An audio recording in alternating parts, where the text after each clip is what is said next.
Hi കൂട്ടുകാരെ, എൻ്റെ എല്ലാ കൂട്ടുകാർക്കും ഇന്നത്തെ വീഡിയോയിലേക്ക് സ്വാഗതം. അപ്പം ഇന്ന് വീഡിയോ ആയിട്ടൊന്നും എടുക്കാൻ പറ്റിയില്ല. അപ്പം ഞാൻ വിചാരിച്ച് പിന്നെ കാര്യമായിട്ടൊന്ന് പറയാമെന്ന് വിചാരിച്ചു. നല്ല കാര്യമായിട്ടൊന്നുമില്ല. എന്നെപ്പറ്റി പിന്നെ ഞാൻ എന്ത് ലൈവ് ഇടാത്തതെന്നൊക്കെ ചോദിച്ചില്ല. അപ്പം അതിനുള്ള മറുപടിയാണ് ഞാൻ പറയണത്. അപ്പം എനിക്കിന്ന് വീഡിയോ എടുക്കാൻ പറ്റില്ല. കാരണം എനിക്ക് ഇന്നലെ തന്നെ പിന്നെ ഹോസ്പിറ്റലിൽ പോയിട്ട് വരണ വഴിക്കിൽ എനിക്ക് വീഡിയോ ഞാൻ എടുത്ത് കുറച്ച് എൻ്റെ മോളെ കൊണ്ട് എടുപ്പിച്ച്. പക്ഷെ എനിക്കതിൻ്റെ വോയിസ് കൊടുക്കാൻ പറ്റില്ല. പിന്നെ വീട്ടിൽ വന്ന് നിന്നുകൊണ്ട് വോയിസ് കൊടുത്തപ്പോൾ ഞാൻ ആദ്യത്തെ ഒരു സ്പീഡാണ്. പിന്നെ എനിക്ക് ശ്വാസം മുട്ടി, അതെനിക്ക് പറയാൻ പറ്റില്ല. അപ്പോൾ എനിക്ക് വീഡിയോ ഇങ്ങനെ എടുത്തുകൊണ്ട് നടക്കാൻ പറ്റിയ ഒരു സാഹചര്യത്തിലല്ല കൂട്ടുകാരെ. എനിക്ക് ഇച്ചിരി ചെറിയൊരു പ്രശ്നമുണ്ട്.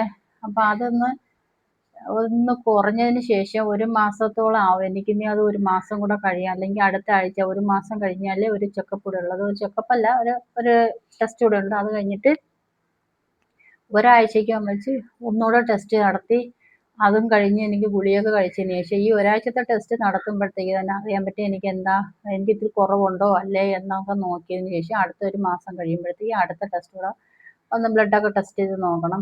അപ്പം മനുഷ്യരാണ്, പ്രായത്തിൻ്റെ ഇതൊക്കെ ഉണ്ട്. പക്ഷെ എന്ന് വെച്ചിട്ട് എൻ്റെ പ്രായമുള്ള ആൾക്കാരൊക്കെ ഒരുപാടുണ്ട്. എല്ലാവർക്കും ഇതുപോലത്തെ ഒന്നുമല്ല. എനിക്ക് അറിഞ്ഞൂടാ. എനിക്ക് കുറച്ച് നാളുകൊണ്ട് എനിക്ക് ചെറിയ ചെറിയ ബുദ്ധിമുട്ടുകളൊക്കെ വന്നുകൊണ്ടിരിക്കുകയാണ്.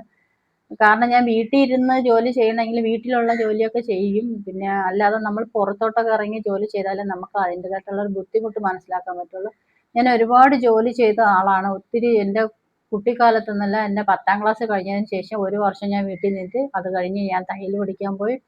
അത് കഴിഞ്ഞ് ഞാൻ പല കമ്പനികളിലും ജോലിക്ക് പോയി. ഞാൻ പ്രസ്സിൽ പോയി, പിന്നെ ഫിഷറീസിൻ്റെ ചെമ്മീൻ്റെ പണിക്ക് അങ്ങനെ പോയി. അത് കഴിഞ്ഞ് പിന്നെ പ്രസ്സിൽ പോയി. അത് കഴിഞ്ഞിട്ട് ഞാൻ തയ്യൽ പ്രൈവറ്റായിട്ട് പഠിച്ച് പിന്നെ ഞാൻ തയ്ക്കാനായിട്ട് റെഡിമെയ്ഡ് കടയിൽ ഇരുന്ന ഒരു വ്യക്തിയും കൂടെയാണ്. അങ്ങനെയൊക്കെ ഞാൻ ഒരുപാട് ജോലിയൊക്കെ ചെയ്തിട്ടുണ്ട്. ഞാൻ നല്ല ജോലി ചെയ്തിട്ടുണ്ട്. എൻ്റെ നല്ല പ്രായത്തിലൊക്കെ നന്നായിട്ട് ജോലി ചെയ്ത് തന്നെ ഞാൻ നമ്മുടെ ഇഷ്ടത്തിന് ഡ്രസ്സായാലും സ്വർണ്ണമായാലും ഞാൻ ഇട്ടത്. അത് കഴിഞ്ഞ് എൻ്റെ കല്യാണം കഴിഞ്ഞതിന് ശേഷം കുറച്ച് നാൾ പിന്നെ അപ്പോഴൊന്നും ജോലിക്കൊന്നും വിട്ടിട്ടില്ല. അതൊക്കെ കഴിഞ്ഞ് മക്കളൊക്കെ ആയതിനു ശേഷം, മക്കളൊക്കെ ഇച്ചിരി വലുതായതിനു ശേഷം വെക്കേഷനൊക്കെ പോകുമ്പോഴാണ് എൻ്റെ കമ്പനിയിൽ നിന്ന് ജോലി എടുത്തത്. പിന്നെ മക്കൾ ഇച്ചിരി വളർന്നു. പിന്നെ എനിക്ക് നിൽക്കാൻ പറ്റില്ല. എനിക്ക് കാലിന് സുഖമില്ലാതായപ്പോഴത്തേക്ക് എനിക്ക് ഒരുപാട് തണുപ്പിലൊന്നും നിൽക്കാൻ പറ്റാത്തൊരു സാഹചര്യമൊക്കെ ആയി കൂട്ടുകാരെ. അപ്പോഴേ എനിക്ക് നിൽക്കാൻ പറ്റാത്തൊരു സാഹചര്യം. പിന്നെയാണ് ഞാൻ ജോലിക്കൊന്നും പോകാതായത്. കാരണം എൻ്റെ സാഹചര്യം, എൻ്റെ ശാരീരിക ബുദ്ധിമുട്ടുകൾ ഇപ്പൊ ഒരാളെ കാണുമ്പോഴല്ല അവരുടെ ശരീരത്തിന്റെ അവസ്ഥ. ഇപ്പൊ എന്നെ കാണുമ്പോഴത്തേക്ക് ഞാൻ ഇങ്ങനെ ഇരുന്ന് വീഡിയോ എടുക്കുമ്പോഴത്തേക്ക് നിങ്ങൾക്ക് തോന്നും ഈ ചേച്ചിക്ക് ഒരു കുഴപ്പമില്ലല്ലോ എന്ന്. അപ്പൊ എൻ്റെ അവസ്ഥ എനിക്ക് അറിയാം. എനിക്ക് ഒത്തിരി സമയം നിൽക്കാൻ പറ്റത്തില്ല. കാലിന് ഒരു ഏന്തലുണ്ട്. എനിക്ക് ഇടത് കാല് വീണ് സ്വാധീനം കുറഞ്ഞതാണ്. വീഴ്ചയിൽ എനിക്ക് സംഭവിച്ചതാണ്. വീഴുന്നപ്പോഴത്തേക്ക് കാലിന്റെ കുഴ, ഈ ഭാഗമില്ല, നമ്മൾ കാലിന്റെ കുഴ, ഈ ഭാഗം ഒടിഞ്ഞു പോയി എനിക്ക്. അപ്പൊ ആ ഒടിവ് എനിക്കൊരു 3 മാസം ബാൻഡേഡി കിടന്നു. കാരണം ഡോക്ടർ പറഞ്ഞത് കമ്പി ഇടണമെന്നാണ് പറഞ്ഞത്. അപ്പൊ ഡോക്ടർക്ക് കാണണം പറഞ്ഞ് കമ്പി ഇടണ്ട, അവൾക്ക് നല്ല വേദനയ്ക്കും, ഒട്ടും നടക്കാൻ പറ്റത്തില്ല, അപ്പം വേദന എടുക്കുമെന്ന് പറഞ്ഞു. അതുകൊണ്ടിട്ട് ബാൻഡേഡ് ഇട്ടിരുന്നാൽ മതിയെന്ന്. അങ്ങനെ ഞാൻ 3 മാസം ഒരേ കിടക്കയിൽ കിടന്നു. അങ്ങനെയൊക്കെ ഞാൻ ഒരുപാട് അനുഭവിച്ചിട്ടുണ്ട്. ഓരോ കിടക്കയിൽ കിടന്നപ്പോൾ ഒരുപാട് ബുദ്ധിമുട്ട് എനിക്ക് വന്നിട്ടുണ്ട്. അപ്പൊ അതിൻ്റെതായിട്ടുള്ള ഒരുപാട് അപ്പോഴെനിക്ക് അതിൻ്റെതായിട്ടുള്ള ഒരുപാട് ബുദ്ധിമുട്ടുകളുണ്ട്. അപ്പൊ അതുകൊണ്ടിട്ട് എനിക്ക് ഒരുപാട് പൈസ എൻ്റെ അണ്ണൻ ചെലവാക്കിയിട്ടുണ്ട്. ഒത്തിരി പൈസ ചെലവാക്കിയിട്ടുണ്ട്. സത്യം പറയാനല്ല, നമ്മളെ ഈ രീതിയിൽ ഞാൻ നല്ല ജോലി ചെയ്ത് നല്ല കഷ്ടപ്പെട്ട് ഞാൻ എൻ്റെ ഇഷ്ടത്തിന് ഒരു നല്ല ഡ്രസ്സ് ഇട്ടെങ്കിലും, നല്ല ഡ്രസ്സ്, നല്ലൊരു ചെരുപ്പ്, ഞാനൊരു സ്വർണത്തിലൊരു മോതിരം ഇട്ടിട്ടുണ്ടെങ്കിൽ അത് ഞാൻ ജോലി ചെയ്ത പൈസയ്ക്ക് ഞാൻ ഇട്ടിട്ടുള്ളൂ. അപ്പോഴേ ഒരുപാട് കാര്യങ്ങളൊക്കെ എൻ്റെ ഇടയ്ക്കുണ്ട്. കാരണം വാങ്ങിച്ചു തരാനും എടുക്കാനൊക്കെ ആരും ഇല്ലാത്തൊരു അവസ്ഥയാണ്. കാരണം അമ്മ മാത്രം ഉണ്ടായിട്ട് കാര്യമില്ല. അമ്മ നമ്മളെ കാര്യങ്ങൾക്ക് നമുക്ക് ഭക്ഷണം തരുന്നുണ്ട്. അമ്മയ്ക്ക് നല്ല ഉടുപ്പൊന്നും വാങ്ങിച്ചു തരാൻ പറ്റിയ ഒരു സാഹചര്യം അല്ലായിരുന്നു. നമ്മളെ 3 മക്കളെ വളർത്തിയില്ലെന്ന്. അപ്പൊ അങ്ങനത്തെ ഒരുപാട് ബുദ്ധിമുട്ടി കൂടെ വന്ന ആളാണ് ഞാൻ. അപ്പൊ എനിക്ക് അതെല്ലാം അറിയാം, നന്നായിട്ട് അറിയാം. പിന്നെ അത് കഴിഞ്ഞ് ഞാൻ ജോലിക്ക് പോയി സമയത്താണ് ഞാൻ ഈ പറഞ്ഞ ഡ്രസ്സല്ല ഞാൻ ഇട്ടത്. അപ്പൊ ഇപ്പോഴേ എൻ്റെ സാഹചര്യം എന്ന് വെച്ചാൽ, എൻ്റെ മൂത്ത മോളെ പ്രസവിച്ച് 1 വയസ്സ് 7 മാസമായപ്പോഴാണ് ഞാനൊന്ന് വീണത്. വീഴ്ചയെന്ന് വെച്ചാൽ ആ വീഴ്ചയിൽ എനിക്ക് ഒരുപാട് ബുദ്ധിമുട്ടുണ്ടായി. കാരണം എൻ്റെ ജീവിതത്തിൽ എനിക്ക് ഒരിക്കലും മറക്കാൻ പറ്റാത്തൊരു സാഹചര്യമായിരുന്നു അത്. ഒരിക്കലും മറക്കാൻ പറ്റത്തില്ല. ആ ഒരു വീഴ്ച എന്ന് പറയുമ്പോൾ എൻ്റെ ജീവിതം തന്നെ മരവിച്ചു പോയ ഒരു അവസ്ഥയാണ്. കാരണം എനിക്ക് ഒരു ജോലിക്ക് പോകാൻ പറ്റത്തില്ല. മറ്റുള്ള പോലെ ഞാൻ മുമ്പ് എങ്ങനെയാണോ നടന്നത് അതുപോലെ എനിക്ക് നടക്കാൻ പറ്റത്തില്ല, ഓടാൻ പറ്റത്തില്ല, ചാടാൻ പറ്റത്തില്ല. അങ്ങനെ ഒരുപാട് സമയം നിൽക്കാൻ പറ്റത്തില്ല. ഒരുപാട് സമയം ഒരിടത്തൂടെ കുറേ ദൂരം ഒന്നും അര കിലോമീറ്റർ നടക്കാം. ഞാൻ 3 കിലോമീറ്ററൊക്കെ നടക്കാം. 5 കിലോ. പക്ഷെ അതിന്റെ ബുദ്ധിമുട്ട് എനിക്ക് നല്ല അറിയാം. കാരണം എനിക്ക് കാലിന്റെ കുഴയാണ്. ഇവിടം തൊട്ട് ഇതുവരെ എല്ലാം ഒടിഞ്ഞു പോയതാണ്. അതെനിക്ക് അറിയത്തില്ലായിരുന്നു സംഭവം. അങ്ങനെയൊക്കെ ഒരുപാട് അവസ്ഥയിൽ കൂടെ കടന്നുപോയ ഒരു വ്യക്തിയാണ്. ഇപ്പോഴും എനിക്ക് ആ ബുദ്ധിമുട്ടുകളുണ്ട്. എനിക്ക് ജോലി ചെയ്ത് ജീവിക്കണമെന്ന് നല്ല താല്പര്യമുള്ള ഒരാളാണ്. പക്ഷെ എൻ്റെ സാഹചര്യം എന്ന് വെച്ചാൽ എൻ്റെ ശാരീരിക ബുദ്ധിമുട്ടുകൾ കാരണം എനിക്ക് ജോലിക്ക് പോകാൻ പറ്റൂല. എൻ്റെ മനസ്സിൽ എനിക്ക് ജോലി ചെയ്യണം, 10 രൂപ എൻ്റെ കയ്യിൽ കിട്ടണം എന്ന് ഭയങ്കര ആഗ്രഹമുള്ള ഒരു വ്യക്തിയാണ്. കാരണം ഞാൻ ജോലി ചെയ്ത് പൈസ വാങ്ങിച്ചിട്ടുള്ള ഒരാളായതുകൊണ്ടിട്ട് ഞാൻ നല്ല കഷ്ടപ്പെട്ടു. ഞാൻ സർക്കാർ ജോലിയൊന്നും ചെയ്തിട്ടില്ല, അതിനുള്ള വിദ്യാഭ്യാസമൊന്നും എനിക്കില്ല. അല്ലാതെ ഞാൻ ജോലി ചെയ്ത് 10 രൂപ എൻ്റെ കയ്യിൽ കിട്ടിയിട്ടുള്ള ഒരു വ്യക്തി ആയതുകൊണ്ടിട്ട് എനിക്ക് ജോലി ചെയ്യണം എന്നുള്ള വലിയ താല്പര്യമുള്ള ഒരാളാണ്. കാരണം ഞാൻ കഷ്ടപ്പെട്ടിട്ടുണ്ട്. നല്ല ഐസ് കമ്പനി കിടന്ന് നല്ലവണ്ണം ഞാൻ കഷ്ടപ്പെട്ടിട്ടുണ്ട്. അതുപോലെ തന്നെ ഞാൻ പ്രസ്സിൽ പോയി ഇരുമ്പ് ചവിട്ടി ആയിട്ടുണ്ട്. അതായത് കല്യാണ ലെറ്റർ അടിക്കുന്ന പ്രസ്സിൽ പോയിട്ടുണ്ട്. അതുപോലെ തന്നെ ഞാൻ തുണി തയ്ച്ച് റെഡിമെയ്ഡ് കടയിൽ പോയി തുണി തയ്ക്കാൻ ഇരുന്നിട്ടുണ്ട്. അങ്ങനെയൊക്കെ ഒരുപാട് ജോലിയൊക്കെ ചെയ്തു. ഇപ്പം ഞാൻ ഈ കുറേ കാലം കൊണ്ട് മാറി നിന്നിട്ടാണ് ഈ ഇടക്കാലത്തൊന്ന് ജോലിക്ക് പോയത്.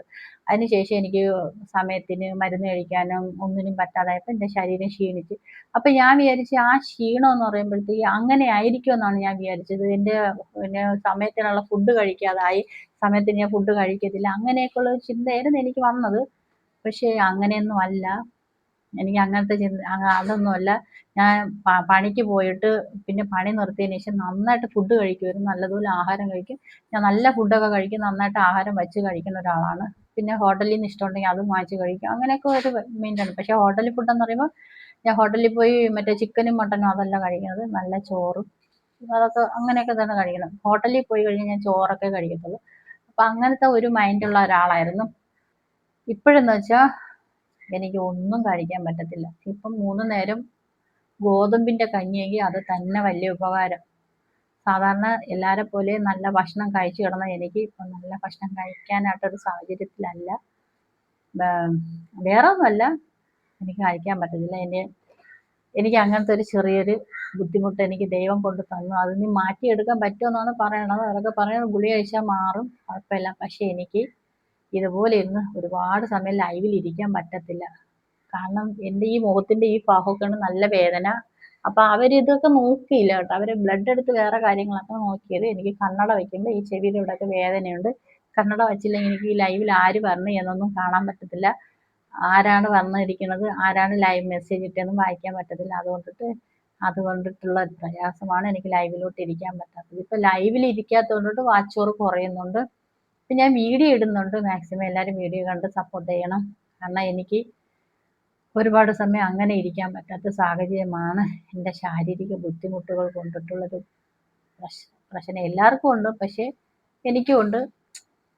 ഞാനത് പുറത്തങ്ങനെ ഇങ്ങനെ പറയത്തില്ലെന്നേ ഉള്ളൂ. ഇപ്പം എന്താണ് ലൈവ് ഇടാത്തതെന്നുള്ളത് ഇതാണ്. എനിക്ക് ശ്വാസം പിടിച്ച് സംസാരിക്കാൻ അധിക സമയം ഇരിക്കാൻ പറ്റത്തില്ല. കാരണം എനിക്ക് ഈ കരളിലാണ് അത് ബാധിച്ചിട്ടുള്ളത്. അത് ഗുളിക കഴിച്ചാൽ മാറുമെന്നാണ് പറഞ്ഞത്. എൻ്റെ കരളിലാണ് അത് ബാധിച്ചിട്ടുള്ളത്. കരളിൽ ബാധിച്ചത് കൊണ്ടിട്ട് എനിക്ക് ഓവറായിട്ട് ഇതുപോലെ ഇരുന്ന് ഇപ്പം ഞാൻ ഇങ്ങനെ സംസാരിക്കണം. അതെൻ്റെ ഗുളികയുടെ ഇതിലാണ് ഞാൻ ഇന്ന് സംസാരിക്കുന്നത്. എന്നും എനിക്കിങ്ങനെ എങ്കിലും ഇരിക്കാൻ പറ്റണേ എന്നാണ് ഇപ്പം എൻ്റെ പ്രാർത്ഥന. അപ്പം ഇത്രയെങ്കിലും ഒന്ന് പറഞ്ഞില്ലേ നിങ്ങളാരും അറിയത്തില്ല. ഇത്രയൊക്കെ ഉള്ളൂ. ഈ വീഡിയോ കണ്ടെന്ന് സപ്പോർട്ട് ചെയ്യണം. തമാശയായിട്ടൊന്നും എടുക്കരുത്. നമ്മുടെയൊക്കെ ജീവിതം നമുക്ക് എന്നും സൗന്ദര്യം ഒരുപോലെ ഇരിക്കത്തില്ല. ദൈവത്തിന് അത് വേണ്ടാന്ന് തോന്നുമ്പോൾ അവർ തിരിച്ചതെടുക്കും. ഇച്ചിരി ഇതൊക്കെ ഇട്ടിരുന്ന ഒരു ജാടയിട്ടിരുന്ന ആളായിരുന്നു. പക്ഷേ ഇപ്പം എനിക്ക് ആ ഒരു മൈൻഡില്ല. എങ്ങനെയെങ്കിലും ഒന്ന് ഇരുന്നാൽ മതി. റേഷൻ കടയിൽ പിള്ളേരെയും കൊണ്ടാണ് പോയത്. 2 മക്കളെയും കൊണ്ട് റേഷൻ കടയിൽ പോയി സാധനം വാങ്ങിച്ച് ഓട്ടോയെ കയറ്റി ഇവിടെ കൊണ്ടാക്കി. ഈ അവസ്ഥയിൽ ഞാൻ എൻ്റെ വീട്ടിലെ കാര്യങ്ങളെന്ന് വെച്ചാൽ അവരുടെ കാര്യങ്ങളെല്ലാം ഞാൻ തന്നെ നോക്കണം.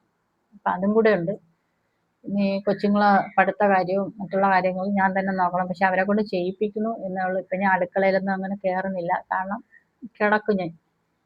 ഭക്ഷണം കൊണ്ട് തരും, കഴിക്കും, കിടക്കും. അതാണ് എൻ്റെ ഇപ്പോഴത്തെ അവസ്ഥ.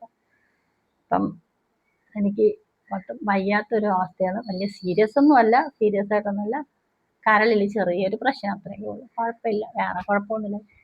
ചത്താലും ചമഞ്ഞ് കിടക്കുന്ന ഒരു വ്യക്തിയാണ് ഞാൻ. അതുകൊണ്ടിട്ട് ഇവിടെ തുടുപ്പുള്ളിടത്തോളം കാലം നിങ്ങളായിട്ട് ഞാൻ സംസാരിക്കും, കൂട്ടുകൂടാം, അത്രയേ ഉള്ളൂ. അപ്പം ഇതൊക്കെയാണ് ഞാൻ ലൈവിൽ വരാത്ത സംഭവം. എനിക്ക് ലൈവിൽ ഇരിക്കുമ്പോൾ കണ്ണട വയ്ക്കുമ്പോൾ ഇവിടെ നല്ല വേദനയുണ്ട് കൂട്ടുകാരെ. കണ്ണാടി വെച്ചില്ലെങ്കിൽ കാണാൻ പറ്റത്തില്ല. അപ്പോൾ വയ്ക്കട്ടെ.